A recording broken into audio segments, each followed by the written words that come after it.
about my age anymore because Neal, they, can't hear you. Talk into the mic. they had it up on the marquee out at the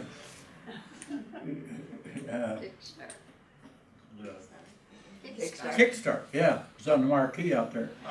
So I didn't see it, so I was lying about my age until they came along and they said, well, gosh, we know better than that. So anyway, one thing I might tell you to start off with, as long as I tell you talking about age, all four of my grandparents were young adults at the time of the Civil War.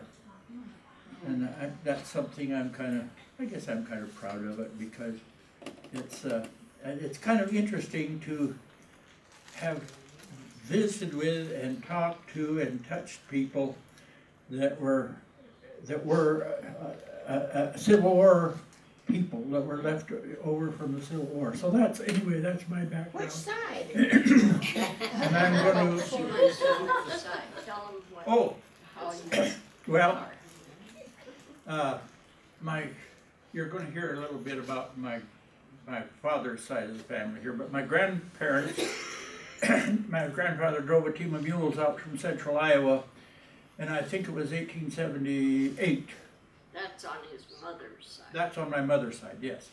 And he drove the team of mules out here, and he homesteaded out over the hill here on Spring Creek, and that's where my mother was born. As a matter of fact, my mother was the youngest of 12, and I was her youngest by quite a bit because my parents were 38 and 40 years old when I was born. So you can imagine they had two boys already, and they were 8 and 10 when I was born. And so they weren't looking for any brat to come along about that time in the family. So that's where I fit into that. So with that, I'm going to introduce my wife. She's done more to put this thing together than I have by quite a bit, and so I'll let her tell you about where we go from here.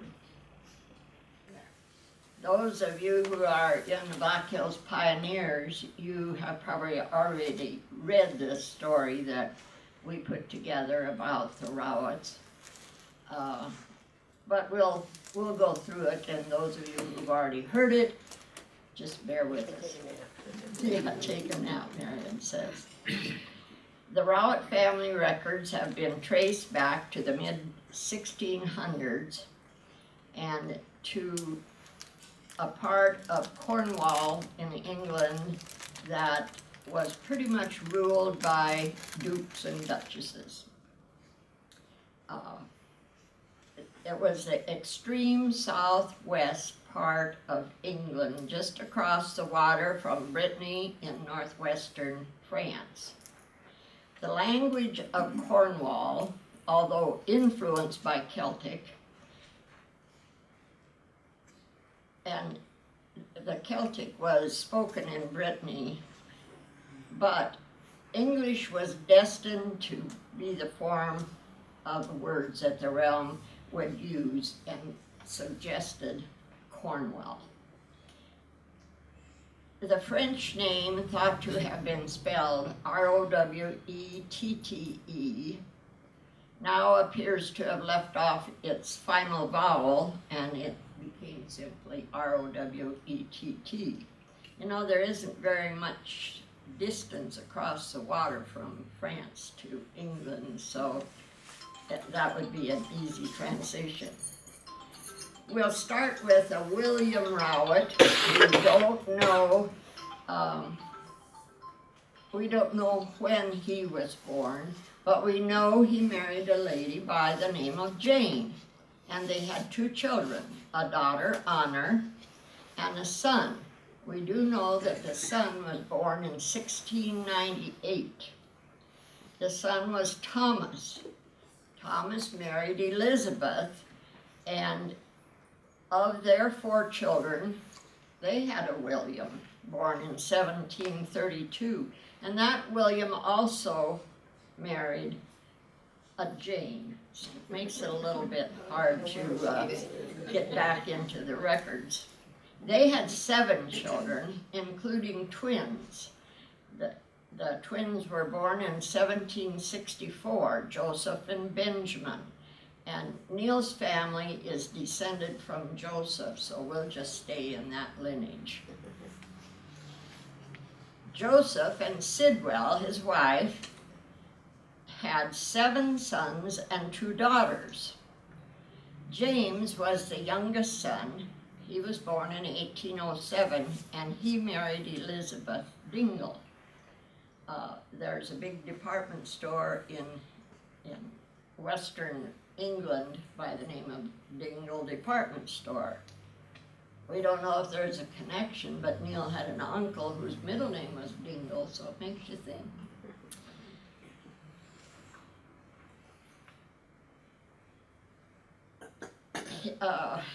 She was the youngest. No, he was the youngest, and there were 6 daughters and 3 sons. One son was Joseph. He was born in 1850, and that is Neal's grandfather, and he would marry Elizabeth Ann Avery. So we're going to talk about Elizabeth Ann a little bit. She had a very interesting childhood. She was born in March of 1850 in Woolwich, England.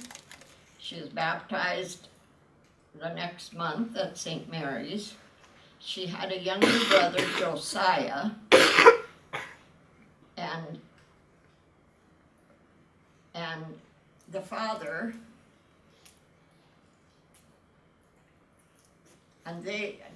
backing up, she had a brother, Josiah, and they were the children of a private in the British Army. Private Avery's rate was called sapper and miner.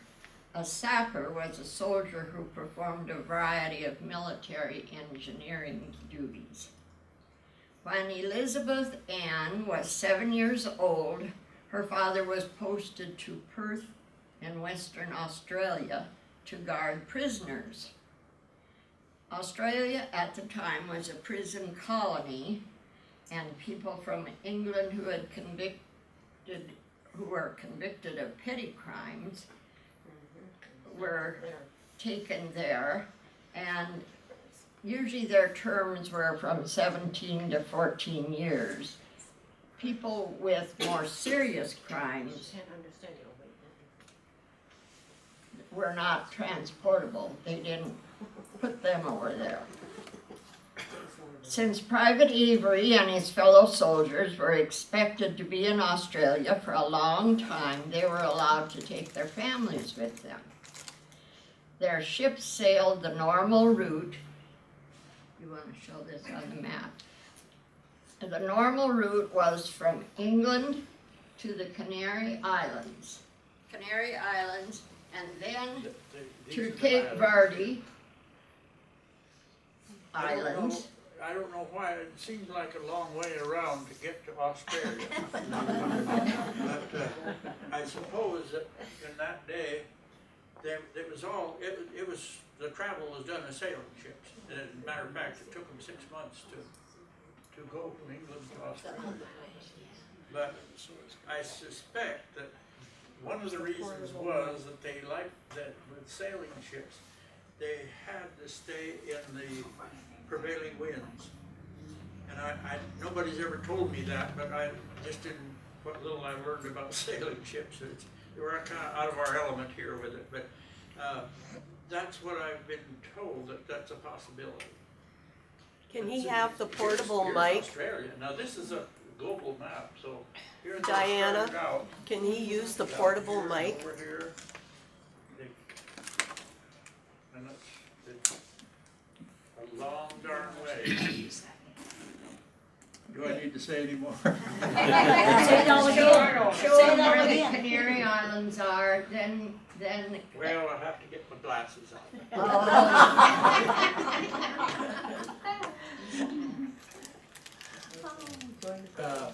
This is the Canary Islands here. Then Cape Verde. Speak up to your mouth. Okay, this is that's the Canary Islands, and this is Cape Verde, and this is Rio de Janeiro down here, and this one is Cape Town. And that's the route that they traveled.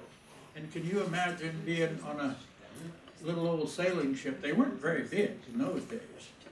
For 6 months. At least 6 months. He didn't mention that when that ship went back to England, and of course the Averys weren't on it then, but when the ship went back, the ship and all its people were lost at sea. That's how close I believe to not being here. Okay, after 7 years in Perth, Elizabeth Ann was now 14 years old. Private Avery and his family were transferred to Gibraltar. This time they traveled by steamship, which was much faster and more comfortable than the sailing ship they'd been on. On the Rock, Avery saw to the digging of tunnels and gun placements. 7 years later, in 1871, the family left Gibraltar and returned to England, where Elizabeth Ann would marry Joseph Rowett in 1871 at St. Austell in Cornwall, England. Joseph Rowett, he had no middle name, was a teamster, as was his father, in the China clay pits. Jobs for teamsters were better than the average pit jobs. As a matter of fact, they owned their horses, and that made they owned their horses, and that made it a lot more profitable. And well, go ahead. Many of the men, ones without horses, worked with pick and shovel in the muck of the settling ponds. The China clay of St. Austell had been discovered about a century earlier and was the only source in England of the whitish fine ground substance called kaolin. Centuries prior to any such advances in Europe and England, the Chinese had incorporated kaolin into the making of fine porcelain. Another name for it is just China clay, and it has become an important ingredient in the manufacture of many products besides fine china. In 1878 or 79, Joseph quit the clay pits. He sold his horses and he came to America. He scouted for mining opportunities. After visiting many mining camps, including Michigan's Iron Mountain, Eureka, California, and Leeds, South Dakota, he returned to St. Austell, England. In 1880, he brought his wife, Elizabeth, their 2 daughters, and their son to Leeds, and he went to work for one of the many gold mines in that area, the Uncle Sam. Later, he went to work at the Homestake mine. Josiah, who was grandmother Elizabeth's brother, came from England with her and Joseph and worked at the Homestake. One day while working underground, Siah, as he was called, lost his leg in an accident. There was no workman's compensation in those days, and the demand for one-legged miners was limited. But grandfather Joseph came to his rescue. He bought a gold watch for $50. That was quite a lot of money in those days. He raffled off the watch at $1 a chance. The generosity of the miners brought in enough to enable Uncle Siah to set up a small confectionery store. As far as we know, Uncle Siah never married, and he died a relatively young man.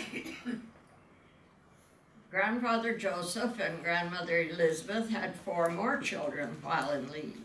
Ethel Ann in 85, Charles W. in 87, Josiah James in 89, and Raymond Dingle in 91.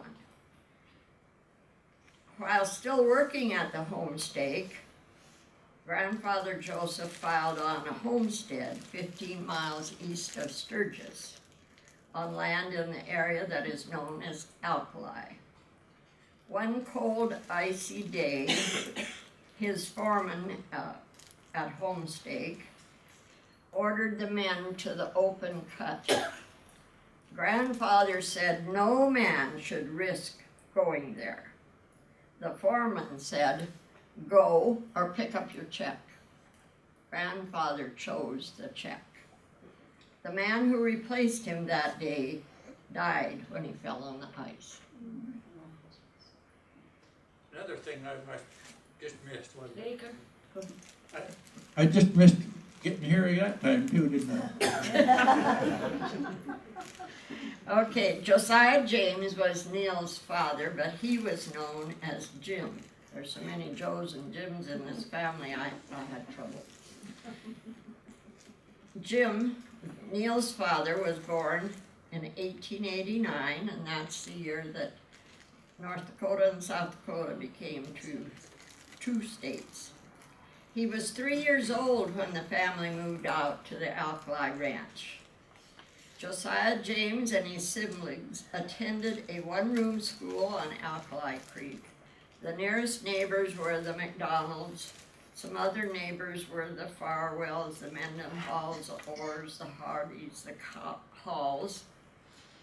Grandpa Joseph bought the Gannon Horse Ranch. Excuse me, Elaine, I might just mention at this point that one of the neighbors there was Tom and Grandma Hall. And they had 3 daughters, and one of those daughters was Nelson Jortson's wife, and Nelson Jortson's what was her name? Maggie, Nelson Maggie, and they had several children, and one of them was Tom McNenny's wife. So the McNenny family, I think probably most of you know the McNenny family, and so that was the connection there with that family lineage. And Grandma Hall she would come and stay at our place sometimes for several days and visit. And she was the greatest old lady. She was only about this big, but she was a tiger, I'll tell you what. And she was a great person, and I always remember her with great fondness. Okay, Sorry about that. no problem. Grandfather Joseph bought the Gannon Horse Ranch, and it was a fenced quarter section, 160 acres out there. The brand went with the ranch and is still being used in the Rowett family. Later, Alec Cruikshank homestead was added to the place, as well as other homesteads. Elaine, I might add to that the Cruikshanks, Gary Lipple's grandparents were the Cruikshanks, and Gregor Cruikshank was Gary's great grandfather, and Alex and I should have written that down. There was 3 of the Cruikshanks anyway came to the community and homesteaded. And my dad told about going up and visiting this one old fellow that was a bachelor, and he lived not too far away. And they'd go up there and he'd tell them stories, and he would tell the boys that he didn't have any, just he and his dogs and his horse, and he'd tell the boys, "Someday I'll die right here, and the dogs will eat me up." So that made quite an impression on these little boys. Okay, Uncle Joe and Uncle Charlie filed on adjoining claims. Later, Joe moved to Sturgis and bought a confectionery store, and Charlie moved to Canada and homesteaded there. Can I stop you again? Sure, anytime. Okay, the building that Bob's Lunch occupies was my Uncle Joe's building. I don't know whether he built that or but when I can first remember, he had a gun shop and a lock shop, and he did things like that. He was he was a man with his hands, and he made a number of inventions that he never did patent or anything, but eventually somebody else did, but he had things going. Anyway. Okay, in 1910, Jim worked for Neal Rowett of the Rounds Telephone Company. He was the maintenance man between Sturgis and Stoneville. During the winter of 1915, he went to Omaha, Nebraska, and attended Nebraska Automobile School, where he learned to repair cars of the times.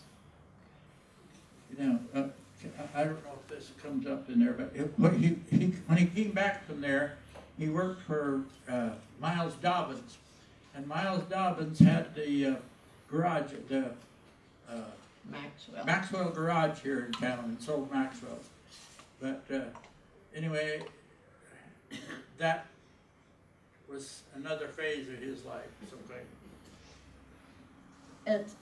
It said in some of our literature that Jim learned to drive a car when the steering was done with a tiller, but it wasn't too long after that the steering wheel was standard equipment. In January 1918, Jim married Ruth Pearl Brown. She had been born in 91, the daughter of James and Olive Brown, and Ruth had attended a one-room schoolhouse very near their home out here on Spring Creek, and her first teacher was her sister Josephine. She graduated from Sturgis High School in 1910 and attended South Dakota State College for 2 years in Brookings. In 1912, she began working as a switchboard operator for the Rounds Telephone Company. And she'd already filed on a homestead north of Bear Butte. After leaving the telephone company, Ruth became a school teacher and taught at the school that is north of Bear Butte. She also taught later in Pleasant Valley, where among the children attending were Jordans and Lambertons. Then that school still exists down there if you've ever driven down the valley. Nancy and the Remingtons are neighbors to that. Can't hear you. we also noted that Neal's grandmother Elizabeth's arthritis got so bad that she had to have a wheelchair, and she came to live in Jim and Ruth's house, and Neal remembers her. Tell about her wheelchair and how she ate and a few things. Yeah, the poor lady, I understand that she spent about almost 30 years in that wheelchair. And the wheelchairs of those days were not what they are today. It would tip over with her, and it was a hard life. And like I said, she was a little old lady, but I had to do her errands for her because she could pedal herself around the house somewhat. Then she'd leave her glasses someplace, and then she'd call me to go get her specs. So I'd do her errands for her like that. She was a real great little old lady, and she and Grandpa Joe, I think they had at least 8 children before she got into the wheelchair thing. And then Grandpa died in are you coming to that, I suppose? No, Anyway, he died in 28, and just the year before I was born, so I never did get to know him. And I feel bad about that, too, because apparently he was quite a progressive person. First of all, you heard that he owned horses in the old country, and that was a step forward. It took some ingenuity and work and a management to have accomplished that, because things weren't that easy in the old country in those days. Well, then when he got over here, he homesteaded and he began to grow, and he grew in the ranching business. And I think that he must have been very disappointed in his 4 boys, because none of them seemed interested in what he had to offer, the ranching business. And he was serious about it. He had accomplished quite a bit. He owned quite a bit of land at that time.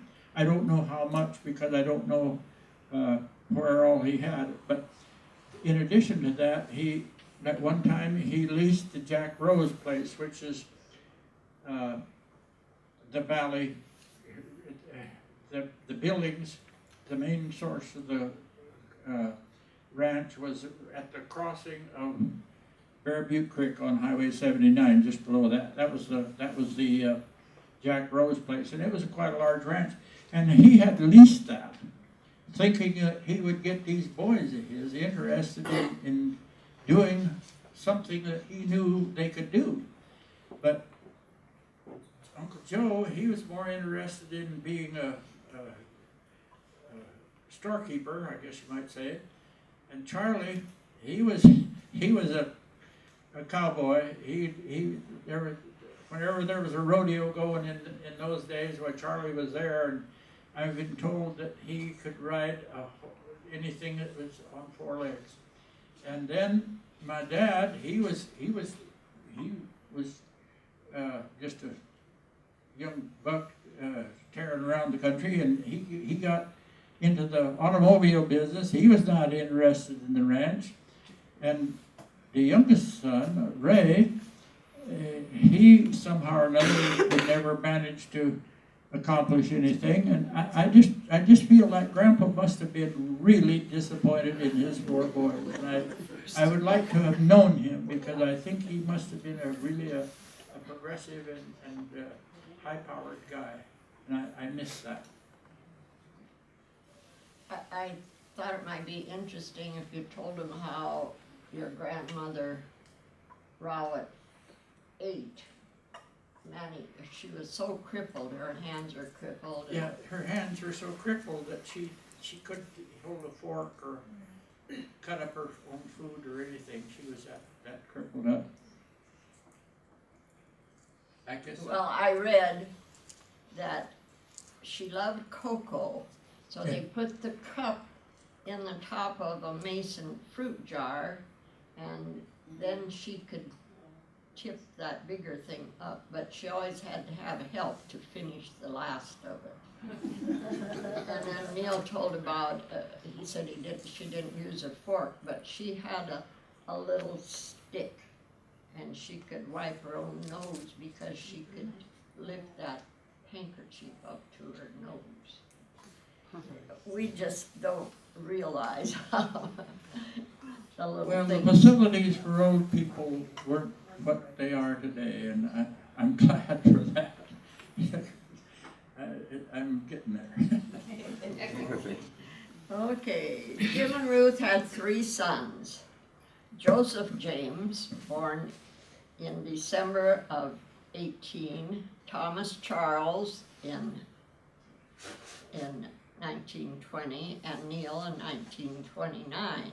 All the boys graduated from Sturgis High School. On July 22nd, 1945, tragedy struck Jim and Thomas, called Tuck, and one of Ruth's brothers all drowned in an accident at the Alkali Ranch. 10 years later, in 1955, the ranch was sold. Jim and Ruth's son, Neal, he married me. I grew up in the Opal area, and I graduated from Sturgis High School also. And then we were married in 50. In 1951, we purchased a ranch in north central Meade County. In 1956, we sold it and purchased a ranch in the St. Ange area in order to be closer to schools. Where we lived out there in the county, we didn't have much of a road, and it would have been about 9 miles for us to take Tom to school. So we moved where it was close to school. At that time, when we moved to St. Ange, we had 3 children.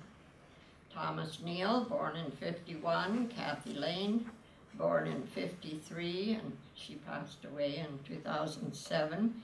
And Janie, born in 55. After we moved over there, we had Claire Douglas, born in 57, and Martin Ross, born in 60.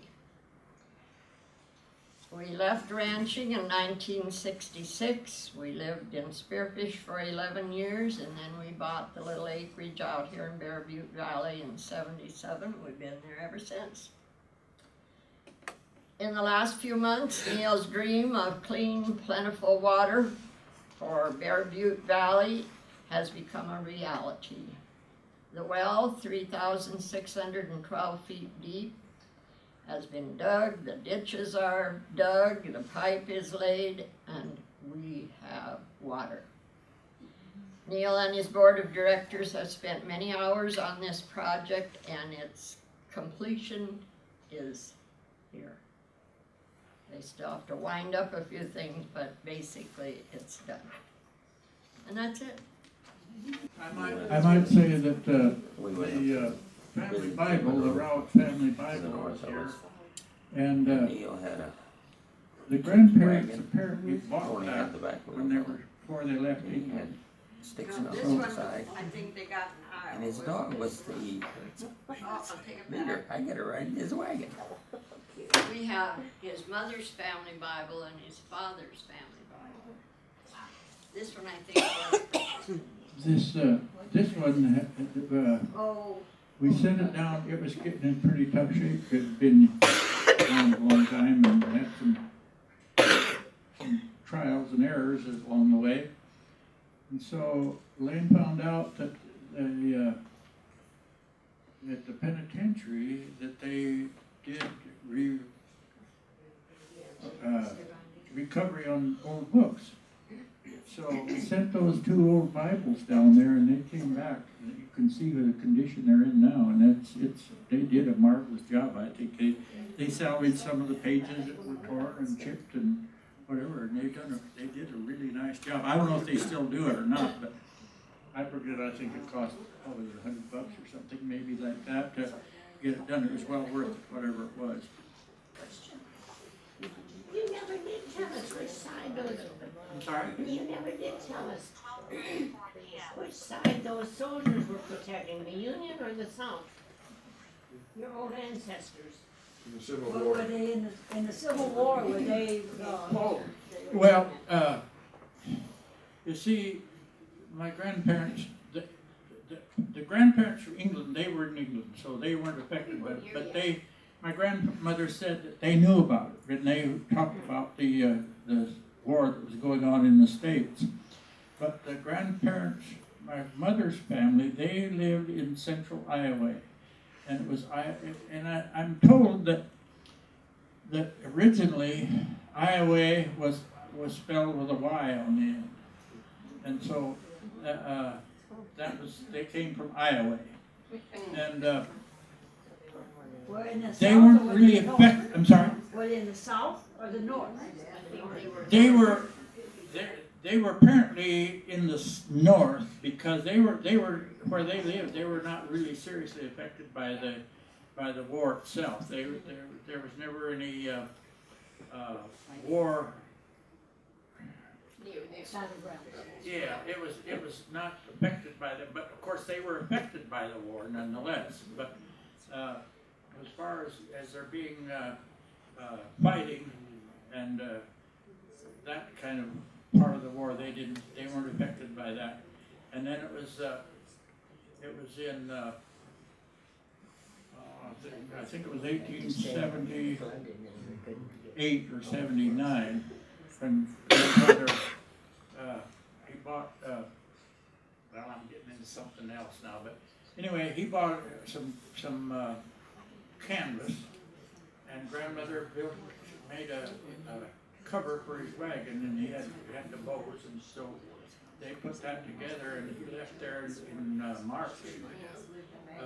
I think it was 78, and he drove that team of mules to Scotts Bluff, and then they came from Scotts Bluff on up to Deadwood. That was his destination, was Deadwood. And so then after he got to Deadwood, things didn't turn out the way he thought it would, and so that's when he homesteaded over here on on Spring Creek. Now, that's your mother's. That's my mother's side of the family, yeah. What's your mother's maiden name? Brown.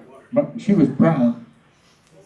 Uncle Frank always said, well, he was brown until he turned white, or until he turned gray, and then he was white after that. I have a little thing here, because we have some time. And Neal's brother wrote this, and Which brother? Joe, Joe. his older brother. Both his brothers are Which gone. one was called Tuck? Tom, the middle one. Tom. And the name of this little ditty is The Great Model T Day. Some years are better than others. Sometimes a single great day can make a great year. 1925 was like that, and the day that made it great was the 23rd of May. It was the greatest day in the happiest year that ever was. At least that is the way I remember it. Of course, I don't remember much more than that. Things were doing pretty well on the ranch in 1925 with lots of moisture, a good hay crop, plenty of pasture.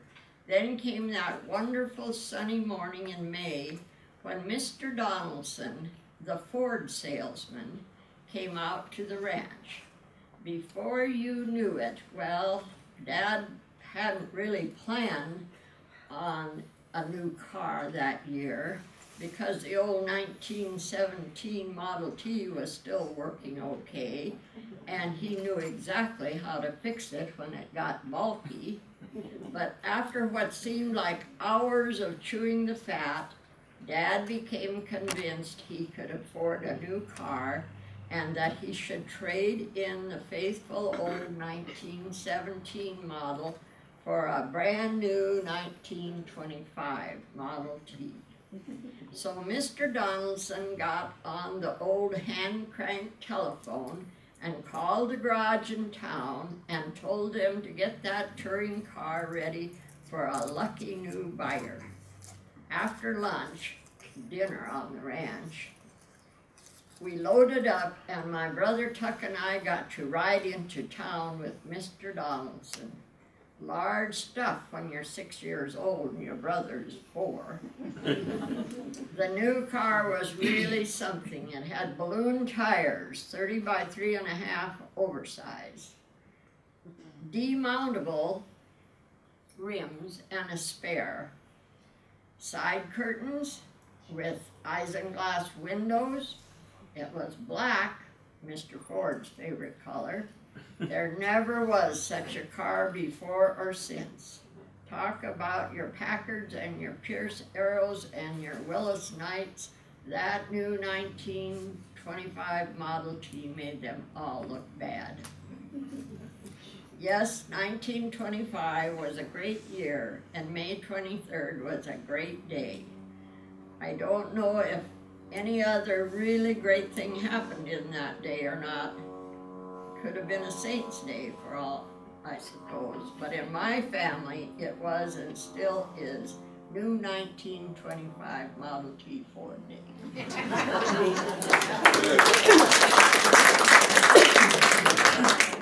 And you know, I remember that 1925 Ford because it sat in the barn at home and it sat on blocks.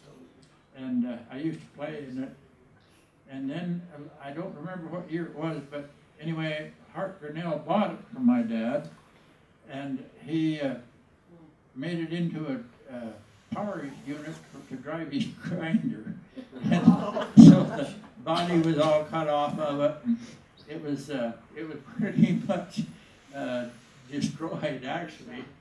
And the last I knew of it, it ended up down at Louis Carlson's, and how it got there, I'm not sure. But anyway, that was the story of the 1925 Ford. So as you were growing up, Neal, you were raising cattle or horses or? I'm sorry. One of the things that went with my age is my hearing.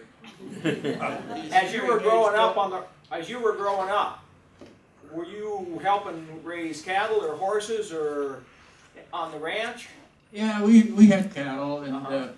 through the 30s, when times were tough and there was much money, we milked cows and sold sour cream. And that cream check, it bought the gas for the old Ford car, and paid the taxes. And the taxes in those days were about the only fixed expense that we had.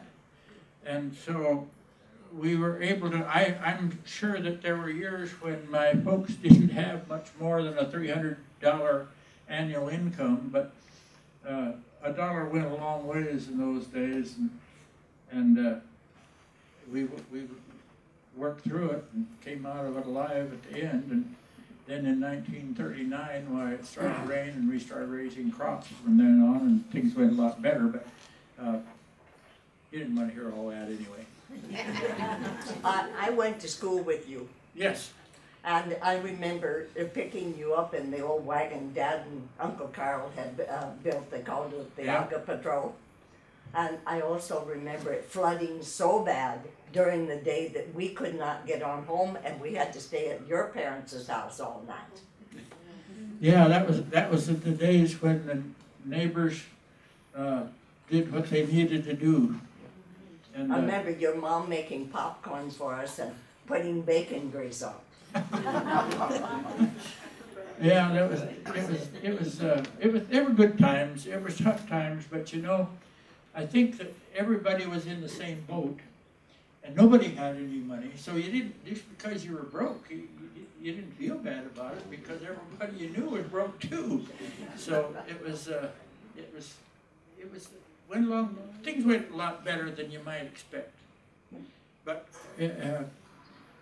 Eva's family, they lived 5 miles from the schoolhouse. 6. Well, okay. It seemed like more than that, I'm sure. Yeah. But they went past our house, and so I rode with them a lot when we were going to school together. And There's a her picture, sister Carolyn was in my grade. there's a picture of the cart Yeah, over here on the and table. old Buck, the old horse, the old Yeah. buckskin horse, he pulled that cart. And the kids all rode to school, and I rode with him sometimes. And Mary Louise Kittleton. Yeah, Mary Louise Kettleson was also. Okay, anything else? Neal, Yes. some of you might remember that I used to do what we call living history, talking, writing stories such as you're relating, and nobody had anything. But the one message that came through very clearly was, we made it. Yeah, and there was a lot of people that did. I remember Alan Muller, where is he? He's here somewhere. There he is. His family lived over in what we call the Breaks, and his dad homesteaded over there on land that nobody in the world else could have made it on that property over there. But Richie Muller made it, and he grew, and he always had a good car and good machinery, and he made a living out of that kind of barren country out there. He bought out some of the neighbors for the sum of $1. He did, and he bought a lot of the homesteaders that left during the 30s that couldn't make it, and that was a good example of what it took to keep a family together.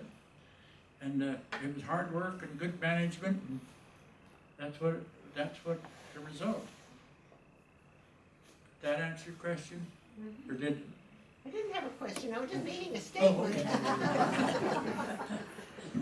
Well, Diana has given me the authorization to thank you all for coming. And we hope to see you next month on March 17th. And thank you, Neal and Elaine.